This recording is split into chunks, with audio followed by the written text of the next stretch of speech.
kalian semua di rumah? Berjumpa lagi dengan Miss Ani. Iya, bagaimana kabar kalian? Iya, Miss Ani berharap kalian selalu sehat, tetap semangat, tetap ceria ya. Nah anak-anak, pagi ini sebelum kita mulai mendengarkan firman Tuhan, kita mau memuji Tuhan dulu ya. Iya, pujian kali ini Miss Ani akan membawakan pujian kasihnya seperti sungai.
Sebelum kalian mendengarkan firman Tuhan pagi ini, mari Miss Ani ajak kalian untuk menyembah Tuhan. Pagi ini kita akan menyanyikan satu pujian Selamat Pagi Bapak.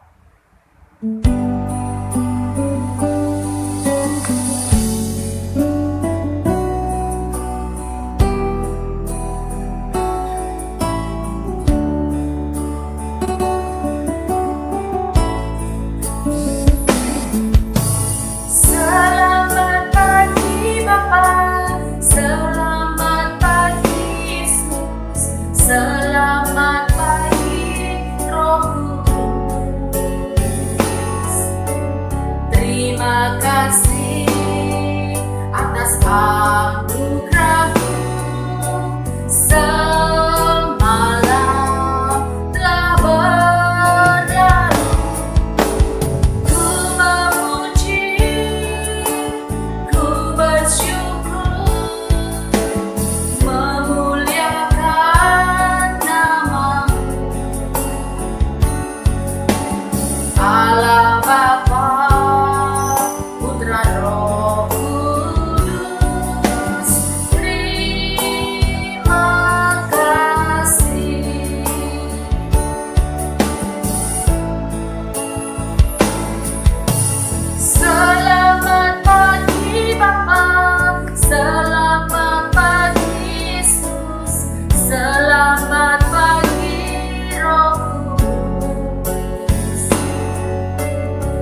Bagaimana, sudah siap kalian untuk mendengarkan devotion pagi ini? Iya, baik. Nah, anak-anak, siapa yang tahu bulan ini bulan yang sangat spesial? Kenapa ya? Iya, karena bulan ini kita sudah masuk di bulan Desember. Biasanya kalau bulan Desember begitu meriah ya, dan begitu banyak ditunggu-tunggu oleh semua anak Tuhan di seluruh dunia. Iya, karena bulan ini kita akan merayakan Natal sebentar lagi. Nah, pagi ini sebelum Miss Ani akan sampaikan cerita devotion, mari kita berdoa dulu ya. Tuhan Yesus, terima kasih Tuhan buat pagi ini. Bapak, kalau sebentar anak-anakmu akan mendengarkan cerita Tuhan, devotion pagi ini, mari Tuhan, biar Engkau yang siapkan hati anak-anakmu, biar setiap firman yang ditabur hari ini masuk ke hidup anak-anakmu Tuhan, sungguh memberkati hidup anak-anakmu dan kami semua. Terima kasih Tuhan Yesus. Dalam nama Tuhan Yesus kami berdoa dan mengucap syukur. Amin. Nah, anak-anak, minggu ini kita sudah memasuki tema yang baru. Kita memiliki ayat hafalan yang baru. Siapa yang tahu? Iya, ayat hafalan kita minggu ini ada di Yesaya 9 ayat 5b. Bagaimana bunyinya? Siapa yang sudah hafal? Iya. Beginilah firman Tuhan, dan namanya disebutkan orang, penasihat ajaib, Allah yang perkasa, Bapa yang kekal, Raja damai. Nah, di sini dikatakan Raja damai. Siapakah Raja damai itu? Iya, dia adalah Yesus Kristus, Tuhan kita. Nah, anak-anak, biasanya kalau Natal itu identik dengan apa sih? Iya, biasanya di setiap rumah kita selalu memasang pohon Natal, ya kan? Iya. Miss Ani percaya pasti kalian juga memasang pohon Natal di rumah-rumah kalian. Nah, pagi ini cerita yang akan Miss Ani sampaikan berhubungan dengan pohon Natal. Iya, di sini Miss Ani akan bercerita tentang kisah 3 buah pohon Natal. Nah, sudah siap? Baik. Ya, kalian bisa duduk dengan baik, dengarkan cerita yang Miss Ani sampaikan ya. Suatu ketika zaman dulu ada 3 buah pohon Natal. Pohon Natal yang pertama berukuran besar dan megah, anak-anak. Nah, pohon Natal yang besar ini dia begitu sombong karena dia diletakkan ada di sebuah mall yang sangat besar. Mall itu departemen store ya anak-anak ya, yang begitu besar dan mewah. Wah, pohon Natal ini bangga karena dia diletakkan di sudut mall itu, dan setiap orang yang melewatinya selalu melihat dan mengagumi akan kemegahan pohon Natal itu. Tapi anak-anak tahu, itu hanya berlangsung sekilas saja. Saat orang-orang berhenti dan memandangi pohon Natal itu, lalu mereka pergi. Pohon Natal itu hanya dilewati sebentar, anak-anak. Nah, lalu sadarlah pohon Natal yang besar itu. Dia merasa sedih karena di momen Natal ini dia tidak bisa memberikan kesan Natal yang begitu indah di hati setiap orang.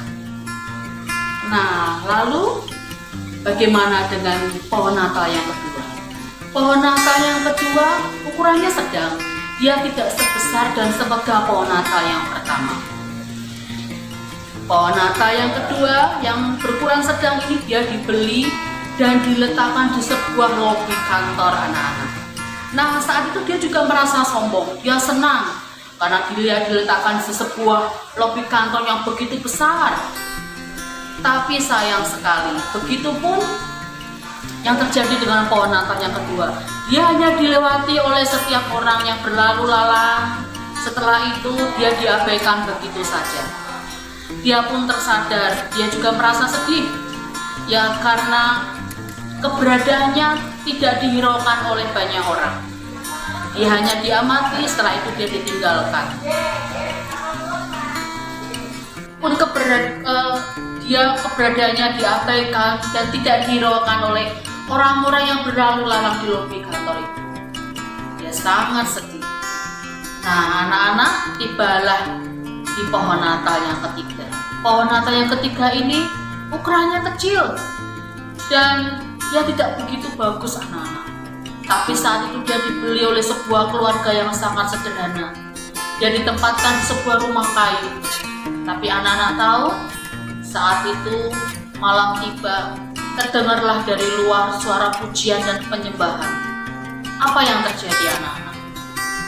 Nah, saat itu satu keluarga di rumah kayu tersebut, mereka sedang berduduk dan mengelilingi pohon Natal itu. Mereka sedang berdoa, memuji dan menyembah Tuhan. Sungguh sangat hikmat suasana malam itu. Dan pohon Natal itu begitu terharu dan sangat bahagia. Karena sekalipun dia tidak semegah pohon Natal yang pertama maupun yang kedua, tapi dia begitu berarti buat keluarga itu. Nah anak-anak, apa yang bisa dipelajari? Apa yang bisa diambil hikmah dari cerita devotion pagi ini anak-anak? Anak-anak tahu sekalipun hidup kita ini kecil, mungkin tidak berarti bagi banyak orang anak-anak, tapi hidup kita berarti buat Tuhan. Hidup kita dapat membawa dampak anak-anak buat sekeliling kita. Biarlah di hari Natal ini anak-anak, di momen Natal ini hidup kita membawa kesederhanaan, membawa sukacita, damai sejahtera buat orang-orang sekeliling kita. Nah anak-anak, itu tadi kisah 3 pohon Natal. Bagaimana? Anak-anak menikmati cerita pagi ini? Iya. Nah anak-anak, begitulah devotion pagi ini. Tapi jangan lupa ya anak-anak, kita mau mengucapkan ayat hafalan kita dulu ya. Nah ayat hafalan kita minggu ini ada di Yesaya 9 ayat 5b. Bagaimana bunyinya anak-anak? Iya, bunyinya adalah dan namanya disebutkan orang, penasihat ajaib, Allah yang perkasa, Bapa yang kekal, Raja damai. Nah, Miss Ani juga punya ayat pendukungnya, nanti kalian bisa pelajari ya, bisa buka ya. Di Matius 1 ayat 21. Ayo, mari kita buka sebentar ya anak-anak ya. Matius 1 ayat 21. Oke. Siapa yang sudah ketemu? Miss Ani akan bacakan.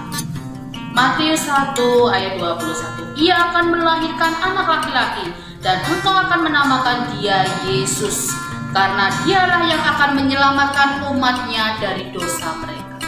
Iya, karena juru selamat telah hadir di hati kita dan di hati kalian semua. Oke anak-anak, sekian dulu devotion kita pagi ini. Sampai jumpa lain waktu. Tuhan Yesus memberkati. Oh iya, bisa lupa sebelum kita selesai kita berdoa dulu ya. Tuhan Yesus, terima kasih Tuhan buat pagi ini Tuhan.